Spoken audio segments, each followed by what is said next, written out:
Good evening. Well, what we got in front of us tonight is a 3.73, or we'll just call it 3 3/4 pound Boston butt. The grocery store in town always sells smaller butts. Like, they usually don't sell bigger butts. You got to go to the meat locker for that. But I wanted a smaller butt. I'm not gonna cook it tonight. But what I'm going to do tonight is I'm going to get it all dressed up, and I'm going to put it on a plate and put some saran wrap over it, and I'm going to just let it sit in the rub tonight and try to let the rub really sink into the butt. So, yeah, I will pick back up once I get this all washed off, and I'll show you how I rub it up. Alright, we're back. We got the butt all washed and cleaned off, dried off real nice with the paper towel. And you can see I already got the bottom side and all the other sides covered, and I already got the mustard on this side. And the rub I'm going to use is the Big Dick's Big Kahuna. And the Big Dick's Big Kahuna, they call it a tropical dry rub. They use determinato sugar, pineapple extract, dried orange peel, along with special spices to give you something we know you Big Dick's fans will be proud of. I can say I've used this stuff on chicken before, and I honestly do not care for it on chicken. Like, I do not like it on chicken at all. So, I'm going to give it a try on pork. Like, it smells like it should be pretty good on pork. So I'm just going to liberally coat this. And the thing about the Big Dicks is that all of them are a little, like, pretty sweet. And there's a lot of sugar in them. But the good thing about doing this on a butt is doing a, low and slow on a butt, is that sugar is what's going to give it its bark. That sugar is the stuff that's going to caramelize, or not caramelize, but the sugar is the stuff that's going to burn on it and give it its bark. So to me, that's pretty good. And then I'm also going to just do a light coating. This is just a homemade mix. This is a 50-50 mix of ground black pepper and salt. I'm just going to go lightly over it with that.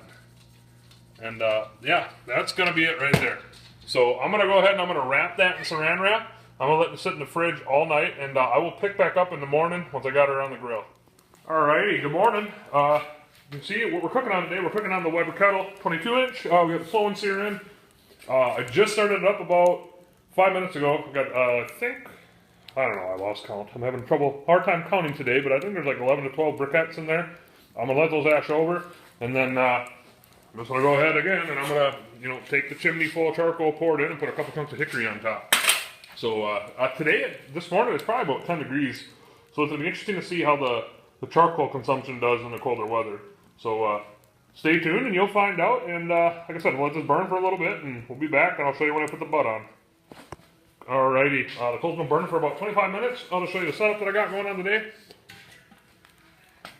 Let the smoke clear out of there. You can see I got my Maverick in there. I got one in the butt, and the other one on the other side of the butt, monitoring the temp. Full chimney load of Kingsford briquettes and about 4 chunks of hickory. So I'm going to put this cover on. I'm going to get the temps where I want them, and I'm going to just, assuming it'll be pretty easy to keep them there. And I'm probably not going to open this up for about 3 hours, so I'll show you guys what it looks like at the 3 hour mark. Alrighty, we're at the 3 hour mark. Internal temp is at 144, so let's take a peek. Yeah, looking pretty good. You can see that hickory still smoking away really nice. And yeah, I'm going to close this back up and try to keep the temp where it's at. The temp's been holding right around, like, in between 220 and 235 the whole time.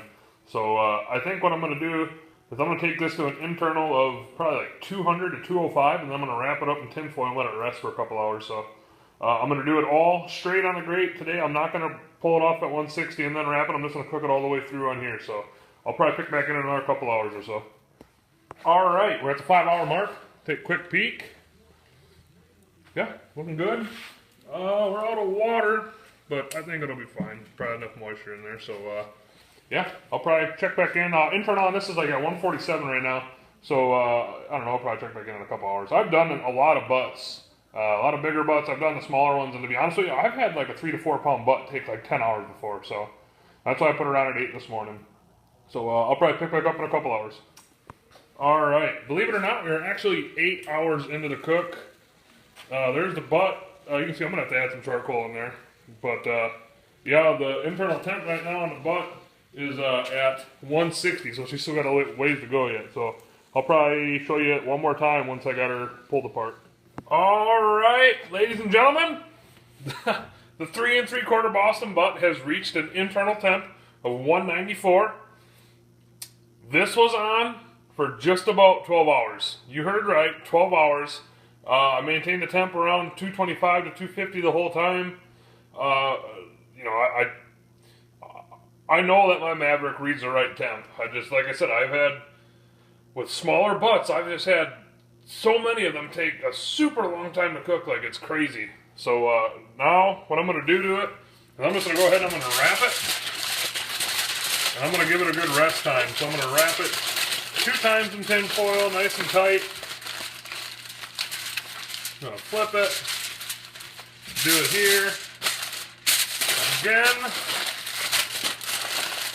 And then I'm going to go ahead and I'm going to grab a bath towel. And I'm sure if you guys watch my high temp Boston butt, or even my other Boston butt video I did in my Rec Tech, you can tell all I did was put it in a bath towel. You know, I've done it a couple different ways. You know, I usually do towels. I have before just boiled up a big pan of water, threw it in the cooler, threw the lid on, and let it sit in that cooler for about an hour, and then threw the butt and some towels in that cooler. But I don't do that anymore. So I'm going to let that sit. I'm going to go ahead and set the timer on the oven. I'm thinking for 2 hours, and I will pick back up after, well, I'll pick back up once I shred it. So we'll see you in about 2 hours. Alrighty, we're back. It's about 10 o'clock at night.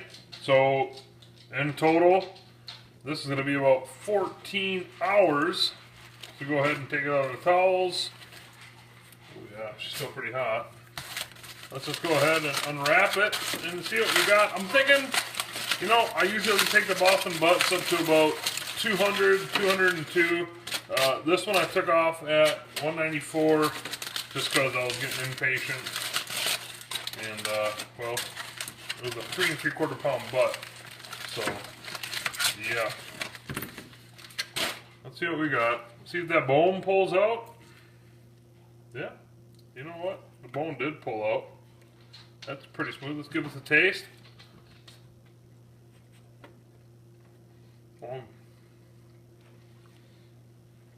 You know what?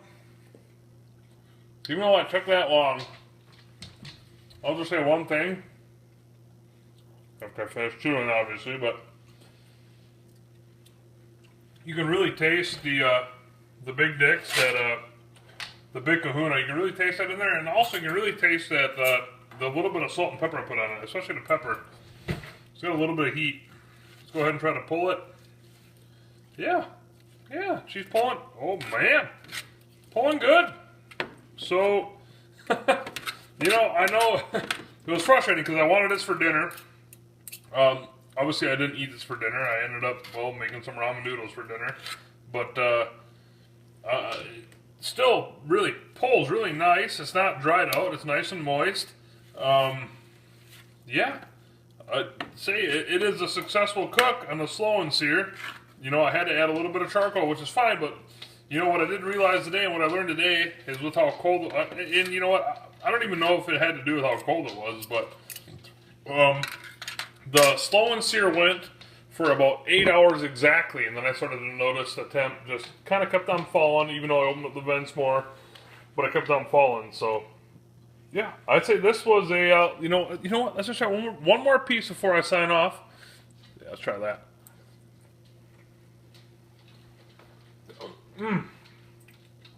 Oh, wee! That's good. Yep, that's good. So I'm going to keep on shredding this up. Successful cook, I call it. Tastes really good. It's still really moist. And yeah, you know what? We'll catch you guys on a flippity flop. You know, and just one more note that it's just melting apart in my hands. Like I barely even have to touch it. You know, it's just kind of melting apart like butter. Which is impressive, you know. I think that is the nice part about that slow and sear that I got is that, you know, you do put, you know, it's designed to put water in it to keep the moisture in. So, yeah, I'm impressed. You know what? I was a bit ticked off. You know, I still kind of am ticked off that I had to eat ramen noodles instead of having some pulled pork burritos that I was going to make.